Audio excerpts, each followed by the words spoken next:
In this short video, I will discuss modules and RF certification. I will cover the main certification body standards that need to be complied with for the sub 1 GHz and 2.4 GHz bands, as well as give advice on tackling this product qualification area. You can choose from a broad range of transmitting devices, different protocols, frequency bands, compliance, and performance, which all need to go through a certification process. Different bands determine the nature of the testing for certification, and different geographic regions determine the type of testing and limits to be tested too. Because the RF spectrum is becoming increasingly overcrowded, it needs to be managed effectively. There are more newcomers to the wireless product market as companies venture into the IoT, and anything with a radio requires certification. The regulatory bodies involved include the FCC, ETSI, MIC, SRRC, and more. There are many standards, guidelines, and directives that influence a customer's electronics design. This video focuses on the RF-related ones, which can be divided by standards body, recommendations, and directives. Let's cover a few important facts on certification. All boards should be tested for emissions if an active chip is on board. If it is emitting a signal above 9 kHz, then it is subject to RF testing as well. All radio frequency devices require compliance testing. The CE mark doesn't mean that it has actually been tested for compliance, while an FCC mark means that it has been tested for compliance. China also has some new requirements for compliance, as well as Japan. As the end equipment designer, you are responsible for RF certification as well as the design, validation, and testing of your end product, and for compliance with all legal and regulatory requirements concerning its applications. Using a certified module solution can drastically simplify the certification process. First, it is important to discuss the differences between modules and integrated circuits. Modules require minimal RF expertise and often have faster time to market with reusable regulatory certification, meaning modules can be used in different projects. Modular approval helps you save cost and time, as well as establish a standard radio interface across multiple host devices.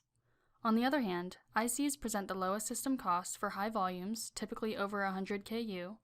However, IC-level design requires its own certification for every new design. Certification is region-specific, and modules typically have modular certifications for multiple regions like FCC-IC in North America and ETSI-CE in Europe. Many other regions also accept FCC-CE certification. System and board-level tests, like EMC tests, may still be required. You may reuse TI's IDs and certifications when integrating our modules into your own products. For an IC, all regulatory certifications, like radio and EMC, must be performed on the final design or application. There is an extended development cycle to design, test, debug, approve, and certify IC-level design. Next, I will cover the regulations for the US-Canada region, Europe, China, and Japan. The regulatory bodies in the US and Canada are the Federal Communications Commission and Industry Canada. The FCC regulates interstate and international communications by radio, television, wire, satellite, and cable in all 50 states, the District of Columbia, and US territories. The IC, renamed ISED, is a federal government department mandated to increase global trade and build a fair competitive marketplace through support for scientific research, setting telecommunications policy, and other activities. In the US and Canada, the certification and verification procedures require that tests be performed on the device to be authorized. These tests measure the levels of radio frequency energy that are radiated by the device into the open air or conducted by the device onto the power lines. After these tests are performed, a report must be produced showing the test procedure, the test results, and some additional information about the device, including design drawings. If you need to make design changes, there are some product changes that require submitting a new filing. The permissive change classes help determine if a new filing is necessary. The specific information that must be included in a certification or verification report is detailed in Part 2 of the FCC rules.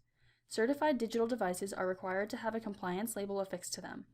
Certified devices are also required to have an FCC ID label attached to them. For verification, once the report is on a file, a compliance label must be affixed to the device. TI modules have FCC certification that you can reuse in your products. The European Telecommunication Standards Institute, or ETSI, produces globally applicable standards for information and communications technologies, or ICT, including fixed, mobile, radio, converged, broadcast, and internet technologies. It is not a regulatory body, but rather ETSI provides guidance on the declaration of interfaces. ETSI requires that all approvals and certifications must exist at the device rather than the radio module level, different from the FCC in the US and Canada. There is also no certification, but rather a Declaration of Conformity, or DOC. In order to CE mark and place any radio equipment on the market in EU, you need to demonstrate compliance with the RNTTE directive, which focuses on protection of health and safety, electromagnetic compatibility, and effective use of the radio spectrum. CE marking is a mandatory conformance mark on products placed on the European market. A CE mark indicates that the manufacturer or its authorized EU representative has declared that the product or equipment complies with all applicable European directives and enables the free movements of product within the European market. The CE marking is a declaration by the manufacturer, importer, or the entity first placing the product on the market that the product conforms to the appropriate directives. This is confirmed by the legally binding signature on the Declaration of Conformity. However, not all products require the CE mark. Only products subject to specific directives must bear the CE mark. For wireless devices, the specific directive is the Radio Equipment Directive. TI modules have certifications to the appropriate EU radio and EMC directives summarized in a DOC and evidenced by the CE mark. The regulatory body in China is the State Radio Regulatory Commission responsible for the mandatory SRRC certificate. There is no product category for SRRC.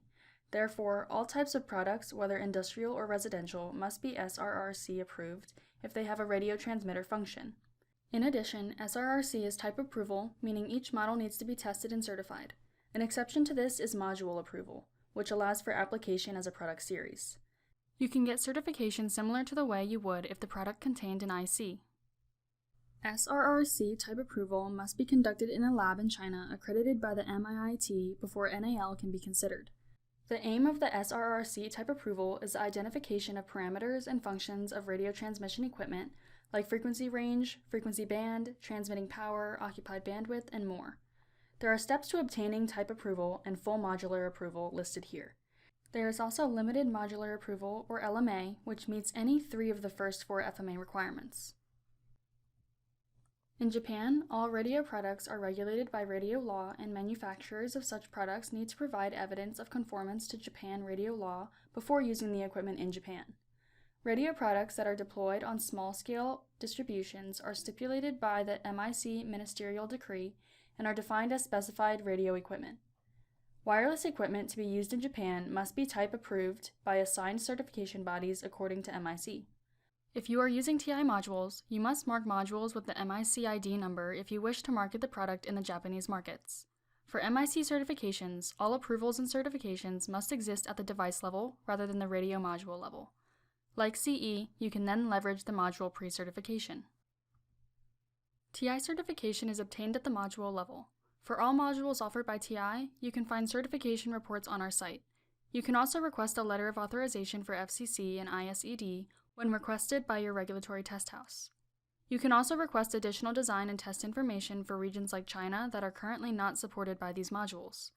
TI's module certification processes can be found at these links. Module certification is extremely important for IoT device certification approval and is required for device integration. There are numerous decisions to make when you are selecting a connectivity device, and regulatory factors are involved at every step. We hope that you can now effectively understand the importance of module and RF certification. If not, TI engineers are here to help. For more information, please visit ti.com/Wi-Fi.